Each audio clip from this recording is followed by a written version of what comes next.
Hello and welcome back to the Draw Fair to Green podcast. This past week was another exciting week of golf. Not too many terms going on, but still some exciting wins. And we'll start with the DP World Tour where we saw yet another comeback. Richard Sterne comes back, hasn't won in 13 years, breaks through, gets that win. He's gone through back injuries and multiple other injuries. It's the year of the comeback, it seems like, in the golf world this year, which I think is great. Create some fun headlines other than the same winners all the time. And good for Stern. He rallied back. When I looked, I think he was three back after nine. I go, oh, Xander Lombard has the lead. And then he just kind of choked it away, and Stern took it for the first win in a long time. Yeah, it was another good story this week on the DP World Tour. Richard Sterne is a very bunched up leaderboard there at the top. He makes an eagle on 17 and then comes away with the win to kind of separate himself from the rest of the group. And Xander Lombard with I said two bogeys and a double his last six holes, so not going to win many golf tournaments with that finish. So unfortunate for him, but another South African winner on the DP World Tour seems to be the year of the South African golfers over there. Casey Jarvis, Crumble, who won in Spain a couple weeks ago with his record-breaking performance. So Yeah. we've got Richard Stern, good for him. He talked about winning with it, in front of his kids in the press conference and battling through injuries. So just a great story there. Yeah. And then this isn't really a comeback. This is just maybe just one of the most impressive feats of the golf world so far. Anna Huang won for the third time on the Ladies European Tour in 8 months, which you're like, oh, that's pretty good. And then you realize she's 17 years old and she's won three times on a professional golf tour. It's just what I was doing at 17 and what she's doing at 17 are quite the opposite things, I'd say. Yeah, it's pretty ridiculous. Anna Huang, she won. I talked about her in the preview. Check that out, fairway.com. Check out our previews plug. But I wrote about her in the preview. I mentioned her because she finished runner-up the weekend before in Germany. So I mentioned her, and she ends up coming away with the win. Kind of a choke. Your pick, actually, I think Kelsey Bennett. Yeah. She played very well, and then it came to Saturday, a 3-day tournament, and then just driver was off, putter was not as good as it was. She gained, I think, 10 and a half strokes putting the first 2 days, which is Oh, whoa. ridiculous. And then she just kind of was, back to field average on Sunday, came away with a 73 and lost by one. So Anna Huang, she stormed back from down six. So it's pretty remarkable and good for her. She's 17 and more another ridiculous talent we see coming up on the European tour, and hopefully we'll see her on the LPGA tour pretty soon. And it's a Canadian golfer is, and maybe I'm just not knowing all, but like as far as Brooke Henderson, like there's not many notable Canadians. So if she can kind of take the up and coming Canadian player, not that Brooke is going away anytime soon. She's still phenomenal. So Anna's gonna have a long way to overtake. Brooke is probably she's the most successful Canadian golfer, men or women's, I'd say, on either side of pro golf. But it good for the country of Canada. Again, three wins is nothing to sneeze at. She's got to be close to getting on the LPGA tour with all these wins, and it's just gonna give her a whole bunch of confidence further in her career. So that was really cool.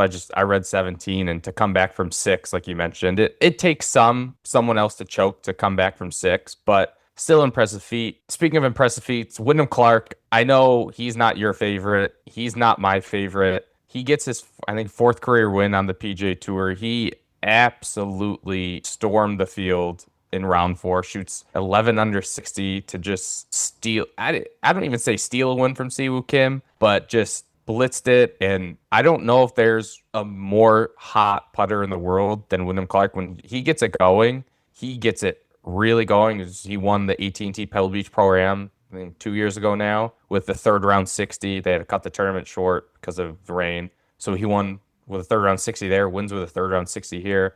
Again, good for Wyndham Clark. I'm not the biggest fan. We can talk about him a little here because he's was in the headlines a lot last year for wrong things, not winning, not being golf. But Wyndham Clark felt he was 75th in the world coming into this week, which is just a downfall from I think he was third at one point in the world after Very that surprising. AT&T. He just hasn't been very good, and this didn't see it coming. Just did not see him winning this tournament at all. Yeah, we look at all the players coming in this week. Not a very strong field. You look at Scotty, you look at Siwoo, you look at Spieth, and Wyndham Clark pretty overlooked for a major winner and pretty recently he's overlooked. And I was not a fan of this tournament. I'll say that right now.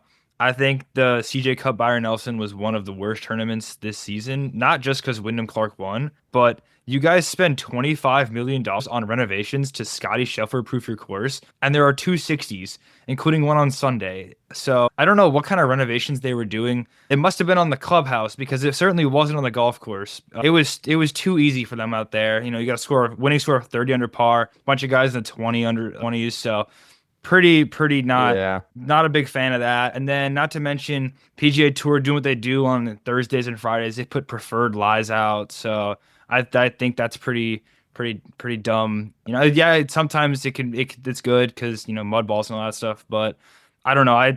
We see it way too often, and I think it's pretty soft for the PGA Tour. Guys got to go out there and just play their ball and just play golf. So even more to add on to my CJ Cup Byron Nelson slander.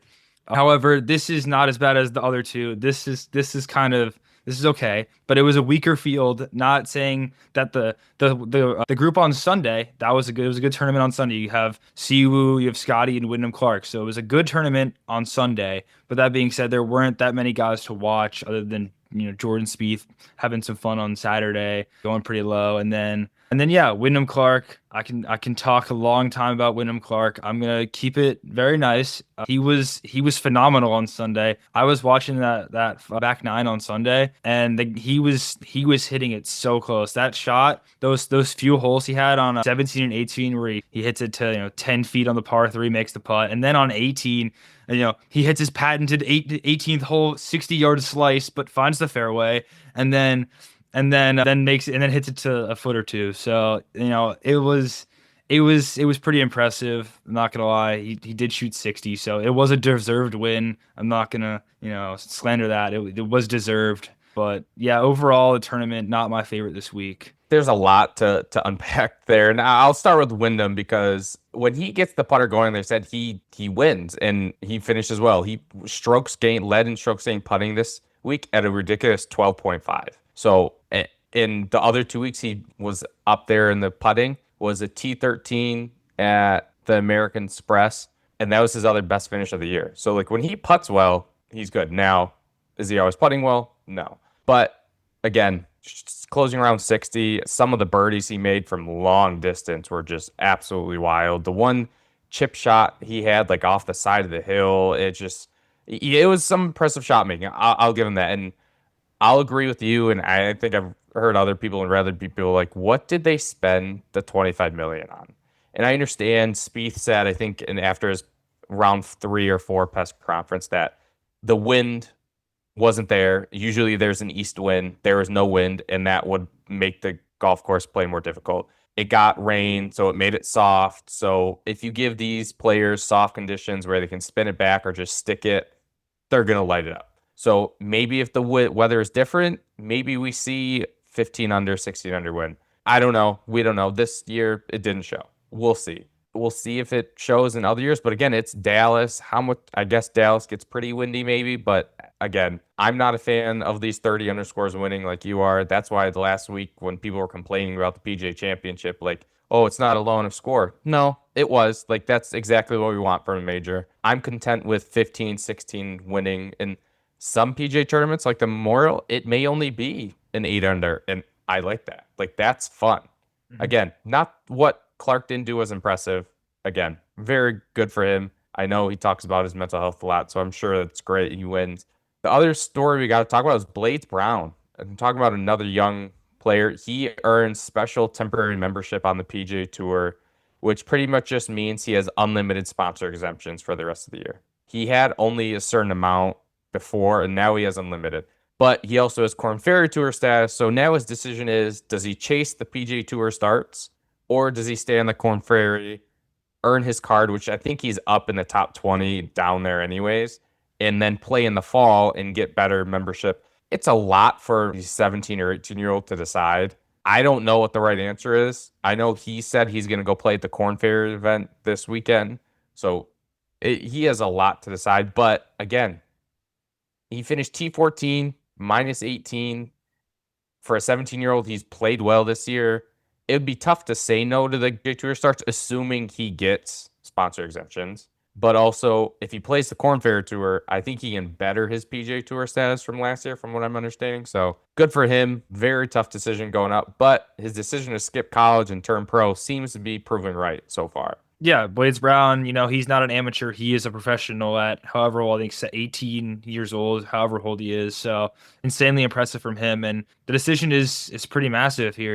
You can continue playing on the Korn Ferry Tour, like you mentioned, have, maybe better status. And he's doing just fine on the Korn Ferry Tour. He's in a position right now to get his card. So he could just finish up the season there and still earn his card for next year. But that on the PGA Tour, the checks are, it's a whole different, there's a whole, different ball game of money and, earnings and ways to make money on the PGA Tour. The paychecks are significantly larger, there's no question at all. So if that is something that he, wants to focus on, which I don't blame him, I would totally, be going on the PGA Tour route if I were him. But that's something that he needs to discuss with his team. And well, I guess that's a decision we'll see in the next few weeks, whether he, keeps playing on the Korn Ferry Tour or, plays on the PGA Tour. And I personally am greedy. I want to watch him on the PGA. He's very fun to watch. His swing is just so simple and just Yeah. it's very pretty. So I like watching Blades Brown play, young talent. So we'll see what happens. But yeah, well, I'm excited to see it. He could play both. Like he could do the thing where maybe one week he plays a PGA Tour event and the next week he plays the Korn Ferry. Now, that's tough, but luckily, like you said, he's in good standings in the Korn Ferry. So it's not like if he takes a week off here or there to play a PGA Tour event, he's not going to drop too far down. I guess the worrisome would be like if he plays all those PGA Tour events and then he does lose his Korn Ferry Tour card and he doesn't play well in the PGA Tour events, then where he goes back to the Korn Ferry. So it's a difficult decision. Now, I was reading his agent is Akshay Bhatia's agent, and Akshay Bhatia did the same thing. So if there's any better agent out there for Blades Brown to have, I don't know who it is because this agent has gone through it with Batia, and Batia's won 3 or 4 times on the PGA Tour now, and he's definitely made the right decision. So he can definitely lean on Batia and his agent. And like you said, yeah, it'd be great to see him there on the PGA Tour. And I think we'll see him here. I think now that he has unlimited sponsor exemptions, I think you'll see him get some of these into some of the turns.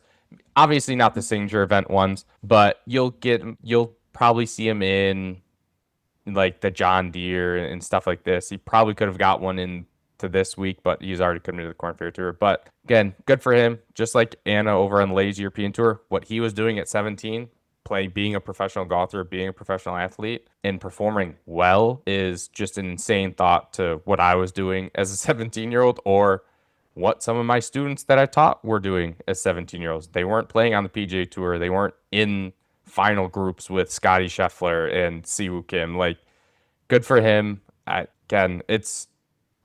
think he'll probably have to just play both for the rest of the year. I don't really know, but it's tough. But that was another cool story, and I want to talk about Siwoo Kim a little here because we've talked about it. He didn't choke. He shot 6 under in a final round and still lost by 5 in the final round. He's finished runner up for I think another time this year. He has multiple top 10 finishes. He hasn't won yet. He's been really good. And I don't know if it's because it's the President's Cup year and Siwoo loves the President's Cup. He's going to be on that team. And boy, is that someone, if I'm on the USA team, I don't want to play in match play during the President's Cup. There's just Siwoo at that event is unlike any other. And it's great for the international team that he's playing this well. But boy, if I'm an American, I'm scared seeing him play this well heading into that. Oh, 100%. I do not want to face Siwoo Kim. Siwoo Kim is one of these guys on tour who is so close to getting his first win of the season. There's a couple of guys that I'd put in that category. I think Koepka probably isn't as close as Siwoo. Justin Thomas I think he's going to have one later this season. It's only a matter of time. And I think Sung Jae Im is another one that I think could pick it up here in the next few weeks. So he's part of that group that I just playing very good golf, but just isn't quite like coming away with the win. I'm not going to put Scotty Scheffler in that group because he has a win this season, but Scotty he's also close to another win. You can only finish runner up so many times, or top 5 so many times, and then so Siwoo Kim, maybe a disappointing finish for him this week. I know I think he made like $1 million, so maybe not too disappointing on the money Yeah, point. he'll be okay. But like in terms of wins, when these guys at a certain point, these guys they make enough money, they want to win tournaments. So maybe a little disappointing from him there, but I know he's playing when he looks at the big picture of his game this season, he's been playing well since the beginning of the season's January, February, and now it's Yeah. late May, and he's still at the top of the leaderboard in these events. So, it'd be really interesting to see what happens, how he plays later on in the season, and a couple other guys I mentioned, those guys too. So, Yeah, and this week is another busy week in golf. We have Ladies European Tour, DP World Tour, PJ Tour, LPGA Tour. We'll start with the ladies European Tour, the Jabra Ladies Open de France over at Evian Resort Golf Club. Again, it's only 54 hole stroke play this tournament, so that's a little. I don't know why they cut it down to only 3 rounds, but Evian Resort, it's a great golf course. It's hosting major. It there's not much to say about it other than if you have a chance to watch it or go and see the event, like go to that golf course. It's France, so it's really cool. It's gonna be a good field. Last year's winner is Sarah Koskova. She's in the field again. She'll defend her title against a pretty strong field over on the Ladies European Tour. My pick. This is tough. I was going through a couple people. Do you have a pick? I do have a pick. Yeah. So, I think I'm going with she's won twice on the Ladies European Tour. I got Lace. Okay. I apologize if I'm saying her name wrong, but she's French and she's won twice on tour this season. So I'm going with her. And yeah, I apologize once again if I pronounce her name incorrectly. I'm gonna go with Shannon Tan. She won last year on the Ladies European Tour. She hasn't won yet this year. She did finish runner up here last year, so she's got some good mojo, good feelings towards this course and towards this event. So I'm gonna go with Shannon Tan to pick up her first win of the 2026 season. The DP World Tour heads to Austria for the Austrian Alpine Open, presented by Kitzbühel, and another National Open. So the European swing on the DP World Tour. The DP World Tour schedule is broken up into 5 different global swings. They got Asia, they got Africa. This one's the European one. Each one is a National Open. So this week is Austria. You have some Austrians in the field. You have Sepp Straka, Bernd Weisberger, who's won here. It's a pretty good field. There's Dylan Fratelli. Again, Sepp Straka is going over to play on the DP World Tour event now. It's in his home country. 4-time PGA Tour winner, 2-time European Ryder Cup winner, does not have a win on the DP World Tour, which I thought when I read that, I was like, oh, that's shocking. I'm going to pick Sepp in his home country. He's going to be the best player in the field. It's probably not going to happen the way we pick these things, but I think Sepp, who's played well on the PGA Tour this year, gets the win in his home country for his first career DP World Tour win. Yeah, I'm going with the same pick as you. I'm not going to overthink it. I'm going to go with Sepp Straka. He's, by far the best player in this field, Ryder Cup winner. So I know a couple other times we don't overthink it with Thomas Dietrich last week, and then we had I had Akshay Bhatia in India, and he missed the cut. So let's hope that Sepp Straka will win and makes us look smart. But it's our pick this week. Yeah, we'll see. It'll be a good event. It's a new course, so that's always fun. They like redid 6 of the tee boxes, put a whole bunch of new bunkers in. I guess it's very tree lined, and they're growing up the rough to kind of change the place because it's a short course. It's only like 6,800 yards, so it's not very long. It's a par 70, so we'll see what they do over there for the DP World Tour. On the LPGA Tour, they returned to action at the ShopRite LPGA powered by Wakefern out in New Jersey. Not the best field, not shocking with the U.S. Women's Open coming up next weekend. So a lot of players taking rest, driving out, getting out to California, probably do some prep there at Riviera. So again, not the most star-studded field. Jennifer Kupcho is the reigning champ here. She won last year. Still, we have Charlie Hall in the field. Hai Jin Choi, she's in the field. Brooke Henderson, Lynn Grant. Again, still a good field, just you're missing the Nellies and the Genos and the Hannah Greens and all that.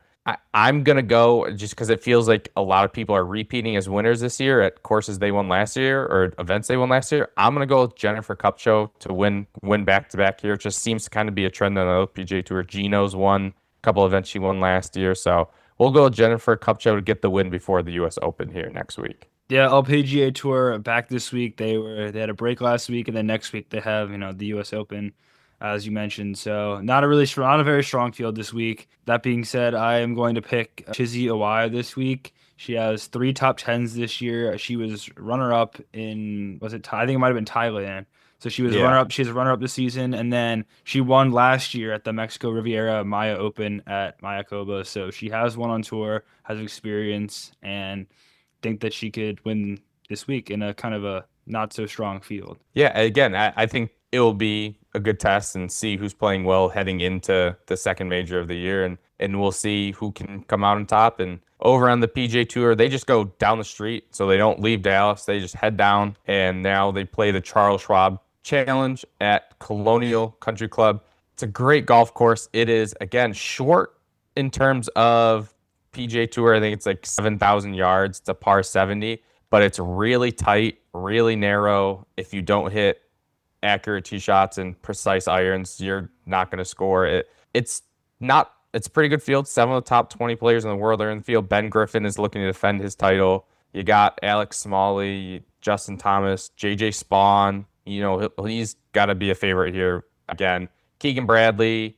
It's a good field for an event in Texas. Again, kind of coming down a major. Last week's event wasn't the best. This week, Colonial, I love watching this golf course. It's going to play a lot different. You will not see 30 under win this golf course. I will almost guarantee that. I'm going to go with Justin Thomas. He's played really well the last couple times he's went out, recovering from back surgery. He finished T13 at the Truist, T4 at the PGA Championship. If his driver is going, which was at the PGA, if he's in the fairway, he's one of the best iron and wedge players in the world. And he switched to a putter that Cameron Young has been using, and he putted really well in the final round of the PGA. So hopefully that continues. That's kind of been the weakest club in his bag. If he has a good week putting, he contends. So I'm going to go with Justin Thomas, pick up his 17th career win, return to the winner's circle since last year. Again, but you could go a whole. I thought about picking your guy JJ. He was my second pick because he hits his iron so well, and this is a